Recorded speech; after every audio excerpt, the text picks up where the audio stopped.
প্রিয় শিক্ষার্থীবৃন্দ, তোমরা কেমন আছো? আশা করি ভালো আছো। আমরা গত কয়েকটা ভিডিওতে বিবিএ 8 সেমিস্টারের ফিনান্সিয়াল অ্যানালাইসিস এটা নিয়ে আমরা আলোচনা করতেছিলাম। সেখানে আমরা ইপিএস এটা আলোচনা করেছি। আজকে তার ধারাবাহিকতায় আমি লিভারেজ নিয়ে আলোচনা করব। আলোচনায় আছি আমি Mohammad Hafizal Asad, assistant professor finance and banking,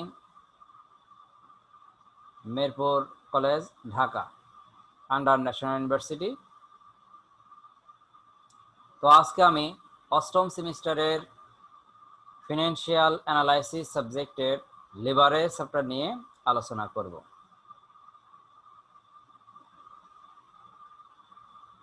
leverage chapter আলোচনা করার পূর্বে আমি আমার প্রেজেন্টেশন তোমাদের নিকট উপস্থাপন করতেছি।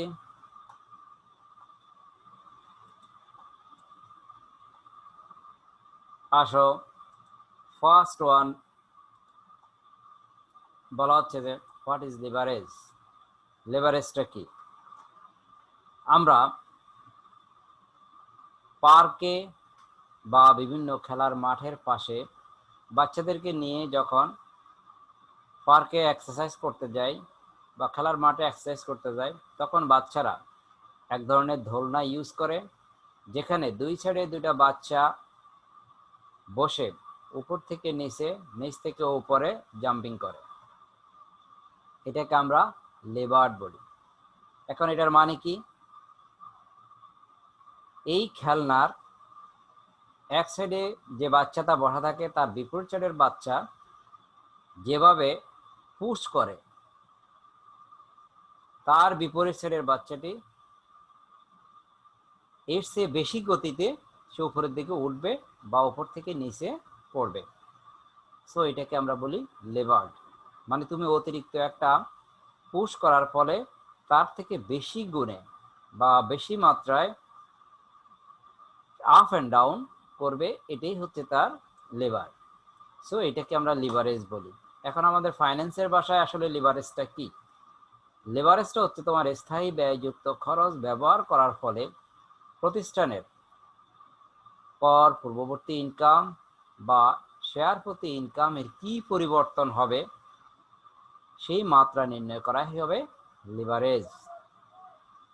এখন স্থায়ী খরচ ব্যয়যুক্ত খরচটা কি?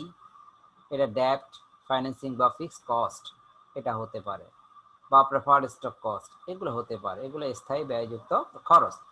এখন এই খরচগুলো যখন ব্যবহার করা হবে প্রতিষ্ঠানে, তখন শেয়ার প্রতি ইনকাম বা কর পূর্ববর্তী ইনকামটার পরিবর্তন হবে। এখন কি মাত্রায় পরিবর্তন হবে সেটাই হচ্ছে তোমার লিভারেজ। তাই আমরা লিভারেজের সংজ্ঞা দিতে গিয়ে বলতে পারি, leverage is the use of debt by a company to fund its operations and expansion projects in an effort to generate a return for shareholders. Companies that aggressively use debt financing are considered highly leveraged and tragically risky to invest in. So, leverage is defined as the use of borrowed funds aimed to generating a return on equity for investors. তাহলে আমরা যেটা বললাম যে স্থায়ী ব্যয়যুক্ত খরচ যেমন date financing, এটা use করার ফলে শেয়ার হোল্ডারদের ইনকাম এটার পরিবর্তন হবে, ইনকামটা বেশি মাত্রায় জেনারেট হবে, এই লক্ষ্যে এটা বিনিয়োগ করা হবে, আর সেটাকে বলা হবে লিভারেজ। সো লিভারেজের টাইপস কয় প্রকার লিভারেজ? আমরা লিভারেজকে প্রধানত দুই ভাগে ভাগ করে থাকি। একটা হচ্ছে তোমার অপারেটিং লিভারেজ, আর একটা হচ্ছে ফিনান্সিয়াল লিভারেজ। অপারেটিং এবং ফিনান্সিয়াল লিভারেজের মাঝে আরও এক প্রকার লিভারেজ আছে, অর্থাৎ অপারেটিং অ্যান্ড ফাইন্যান্সিয়াল লিভারেজকে আমরা একসাথে যখন কম্বাইন্ডলি করি তখন এটাকে বলা হয় কম্বাইন্ড লিভারেজ। সো আমরা বলতে পারি তাহলে লিভারেজ তোমার তিন প্রকার। একটা হচ্ছে operating leverage, financial leverage and combined leverage. এখন প্রতিষ্ঠানে ইউজ পূর্বক এগুলোকে বলা হবে মাত্রা, লেভারেজের মাত্রা, যেমন degrees of operating leverage, degrees of financial leverage and degrees of combined বা টোটাল লেভারেজ। তাহলে লেভারেজ কয় ধরনের? লেভারেজ হচ্ছে 3 ধরনের: operating leverage, financial leverage and combined leverage. Operating leverage হচ্ছে তোমার ফিক্সড খরচ বেয়ার করার ফলে প্রতিষ্ঠানের কর পূর্ববর্তী ইনকামের যে পরিবর্তন হবে সেটাই হচ্ছে অপারেটিং লেভারেজ।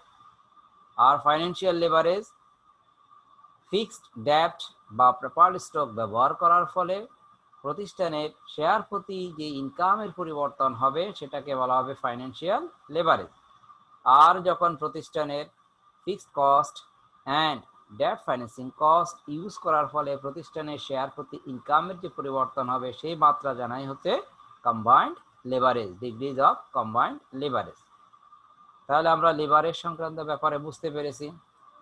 এখন আমরা যখন অঙ্ক করতে যাব, কারণ আমাদের মুখ্য উদ্দেশ্য হচ্ছে লিভারেজের এই 3 ক্যাটাগরির অঙ্ক করা, তো যখন 3 ক্যাটাগরির অঙ্ক আমাদেরকে করতে হবে, degrees of operating leverage, financial leverage আর কম্বাইন্ড লিভারেজ, তখন আমাদেরকে কিছু সূত্র সম্পর্কে ধারণা নিতে হবে। সো সেই সূত্রগুলো হচ্ছে, যেমন formula of leverage, first one degrees of operating leverage.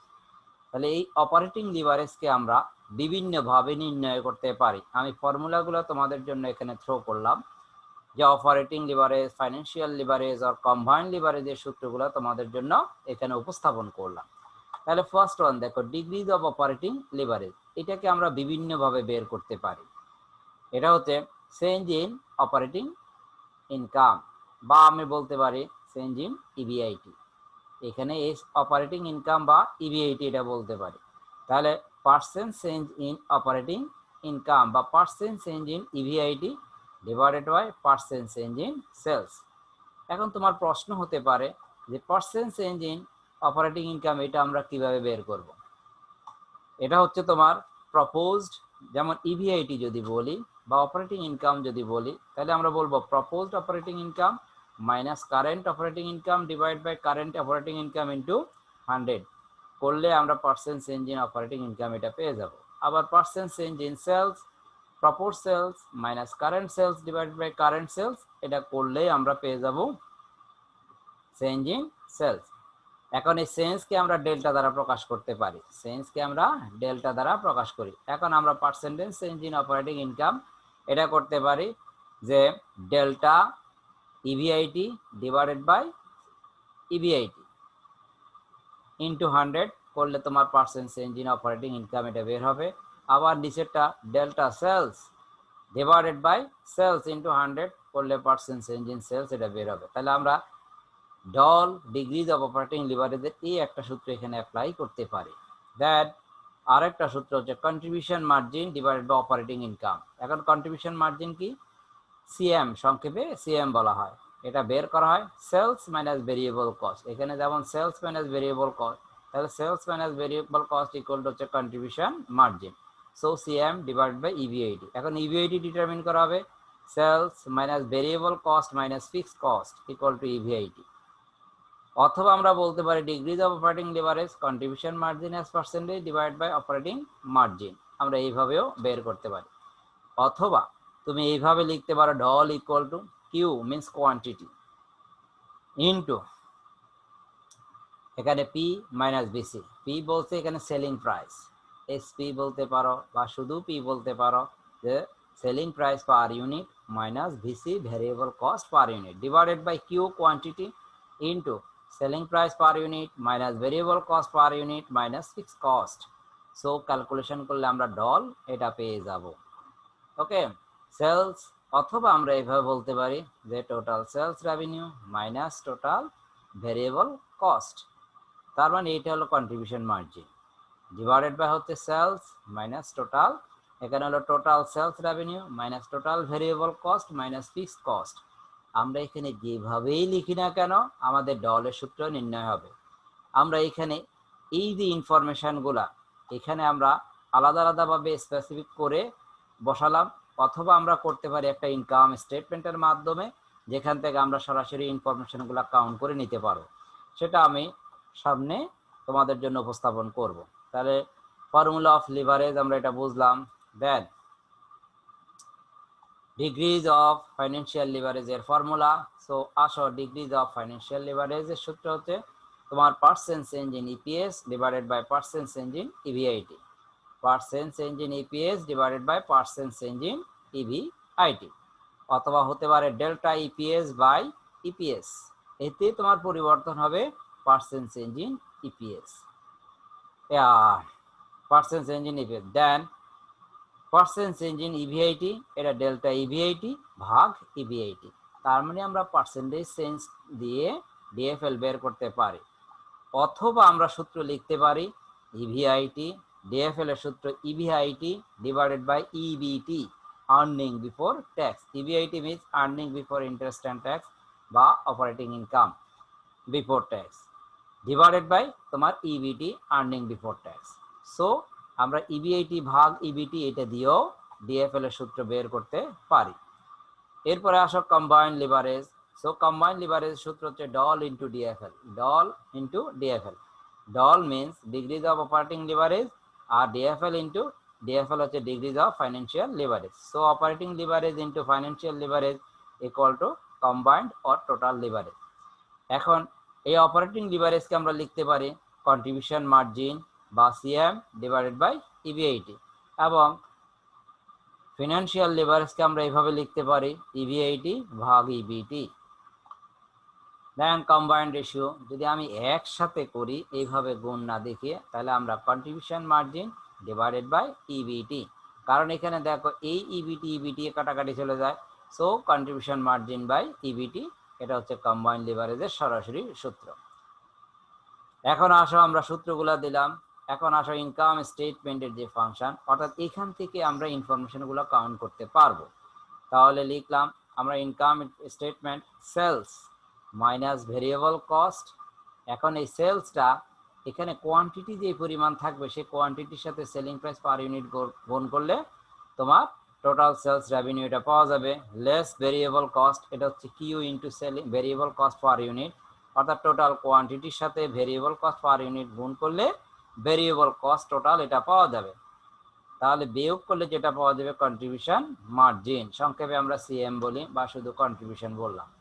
Less fixed cost প্রশ্নে দেওয়া থাকবে। দেন বিয়োগ করলে যেটা পাওয়া যাবে EBIT, earning before interest and tax. Then এখান থেকে লেস ইন্টারেস্ট, এই ইন্টারেস্টটা ডেপ্ট ক্যাপিটালের উপর পার্সেন্টেজ অফ ইন্টারেস্ট, এটা নির্ণয় করে এখানে বিয়োগ করতে হবে, অথবা অনেক ক্ষেত্রে প্রশ্নে সরাসরি পার্সেন্টেজ ডেপ্টের ইন্টারেস্টটা দেওয়া থাকে, তখন সরাসরি আমরা ইন্টারেস্ট বসিয়ে ইবিটি এটা পাবো বিয়োগ করলে। EBIT means earning before tax, less tax, এখানে ইবিটির উপর পার্সেন্টেজ অফ ট্যাক্স তুমি নির্ণয় করবা, বিয়োগ করলে ইএটি আর্নিং আফটার ট্যাক্স এটা পাবে। তাহলে আমরা সূত্র সম্পর্কে জানলাম। এখন এটার বাহিরেও আমরা এই সূত্রগুলোকে আরো বিভিন্ন আঙ্গিকে বের করতে পারি। তোমরা যখন বই খুলবে কর্পোরেট লেভেলের বইগুলা, তখন এই ধরনের সূত্রগুলো তোমরা সেখানে পাবে, যেমন DOL EBIT plus fixed cost, ইবিআইটির সাথে ফিক্সড কস্ট যোগ করলে তোমার কন্ট্রিবিউশন মার্জিন হবে, যেটা আমরা আগে লিখেছিলাম সিএম ডিভাইড বাই ইবিআইটি।